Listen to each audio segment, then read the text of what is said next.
그렇네 우린 서툴기만 해 그래도 we know 별거 안 하고 있기만 해도 마냥 좋지 뭐 뭔가 다른 건 알겠어 하나씩 좀 다 해볼래 다시래.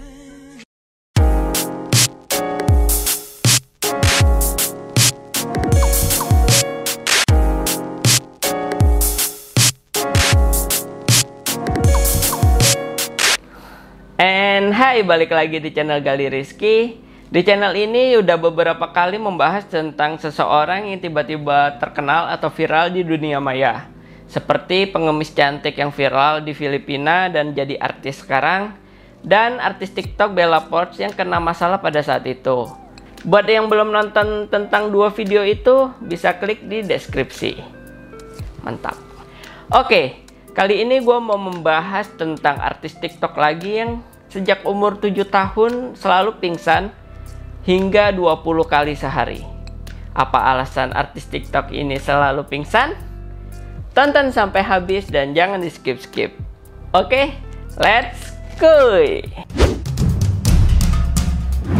Karina Drury lahir pada tanggal 23 Maret 2003 di Amerika Serikat.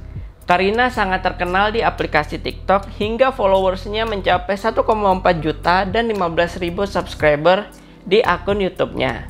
Biasanya di akun TikTok-nya dia membuat video tentang sketsa pendek, joget-joget, sinkronisasi bibir, dan sering memperlihatkan Karina saat tiba-tiba pingsan.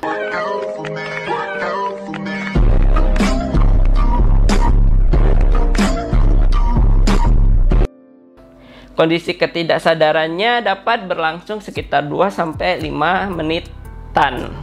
Iya bentar, cuma 2-5 menit, tapi sering banget. Oh, mungkin karena tekanan darahnya. Tekanan darah Karina jarang sekali melebihi 70/60. Ini termasuk rendah. Bahkan tekanan darah Karina itu bisa turun hingga 50/30. Tapi, ketika tekanan darah yang normal berkisaran 80-120, Karina tetap mengalami kehilangan kesadaran atau pingsan. Ketika ia bangun, ia tidak dapat mengingat kejadian sebelum ia pingsan. Jadi bisa disimpulkan bahwa ini mungkin bukan karena tekanan darahnya. Karena kejadian ini yang terus-menerus terulang, Karina selalu merekam kejadian saat tiba-tiba pingsan untuk dikasih lihat ke dokter dan diupload di sosial medianya. Karena kondisinya yang aneh itu, dia menjadi terkenal di media sosial terutama TikTok. Hampir semua followersnya menanyakan hal yang sama. Kok bisa pingsan terus-menerus? Apa sih penyebabnya? Kenapa dia pingsan? Jawabannya, nggak tahu. Serius nggak tahu. Karina sudah pergi mengunjungi para spesialis yang tak terhitung jumlahnya. Pergi ke dokter umum, ahli saraf, psikiater, ahli tulang, ahli jantung, ahli diet pun dia datengin. Siapa tahu dokternya, dokter darurat, dan banyak lagi. Udah banyak lah pokoknya. Tetapi tidak ada satupun dari mereka berhasil memberinya sebuah diagnosis. Jadi nggak ada yang tahu kenapa Karina Drury ini sering sekali pingsan tiba-tiba. Sehingga sampai sekarang pun Karina masih tetap tidak mengetahui kenapa dia pingsan. Ada beberapa penyakit yang bikin gejalanya mirip dengan apa yang dialami oleh Karina Drury ini. Yang pertama itu takikardia. Takikardia merupakan kondisi denyut jantung di atas normal. Pada manusia normal, jantung berdenyut dengan teratur sebanyak 60/100 kali per menit. Takikardi terjadi bila jantung berdenyut lebih dari 100 kali per menit. Baik itu denyut secara teratur ataupun tidak teratur. Ya. Tidak teratur. Umumnya, gejala takikardia menunjukkan tanda-tanda seperti sensasi dada berdebar-debar, nyeri dada, sesak nafas, pusing atau kepala terasa melayang gitu, penurunan kesadaran, tubuh terasa lemas, dan pingsan. Penyakit kedua yang mirip dengan yang dialami Karina adalah narkolepsi. Narkolepsi adalah gangguan tidur kronis yang ditandai dengan rasa kantuk di siang hari dan serangan tidur yang secara tiba-tiba. Gejala narkolepsi atau serangan tidur paling sering terlihat pada umur 10-25 tahun. Gejalanya seperti rasa kantuk yang berlebihan di siang hari, bukan dia habis begadang ya. Hilang kekuatan otot secara tiba-tiba, paralisis saat tidur, dan halusinasi. Penyakit yang ketiga yang mirip dengan yang dialami Karina adalah sinkop vasovagal.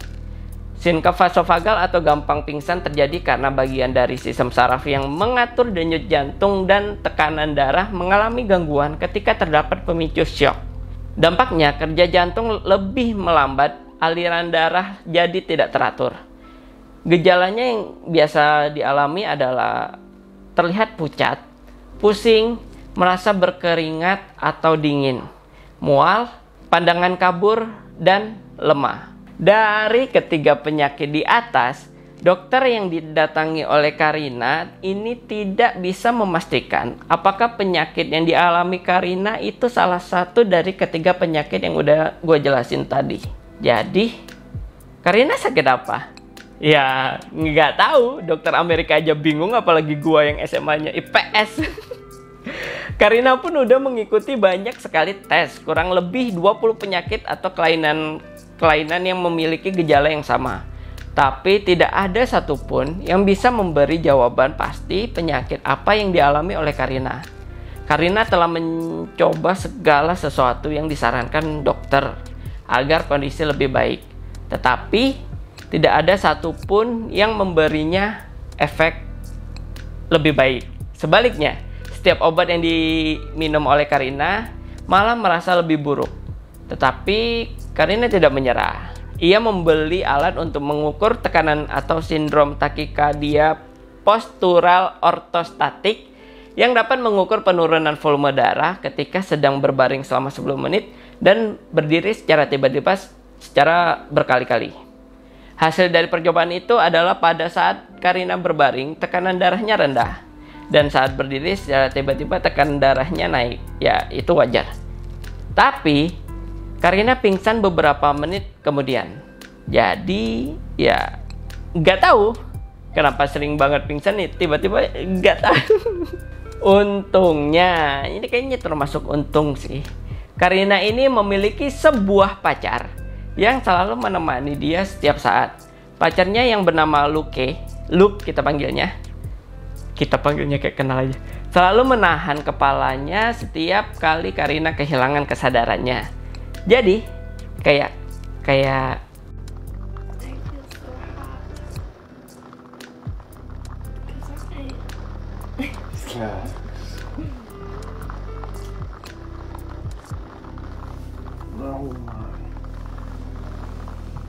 Nah, Karina tidak kehilangan harapannya dan dia terus berjuang setiap hari. Dengan harapan mereka akan segera mengetahui sebuah diagnosis atas penyakitnya tersebut. Jadi, setelah kita membahas kasus ini dari awal sampai akhir, kita tidak tahu penyakit apa yang dialami oleh Karina. Semoga buat Teteh Karina cepat sembuh ya, cepat mengetahui diagnosis atas penyakitnya dan tetap semangat. Oh iya, buat teman-teman yang mau nonton video-video keseharian Teteh Karina, tenang. Gue udah kasih linknya di deskripsi. Ada TikToknya, Instagramnya, dan YouTube channelnya. Senang gitu kalau ngelihat orang yang memiliki penyakit yang tidak tahu apa penyakitnya tapi tetap semangat untuk jalanin hidup. Jadi kita bisa merasa lebih bersyukur atas keadaan apapun. So, terima kasih buat yang udah tonton dari awal sampai akhir. Jangan lupa like jika kalian suka, dislike aja kalau kalian nggak suka, nggak apa-apa. Share ke teman-teman kalian jika video ini menarik buat kalian bagikan. Dan klik tombol subscribe-nya agar tidak ketinggalan di video-video berikutnya. Bye-bye.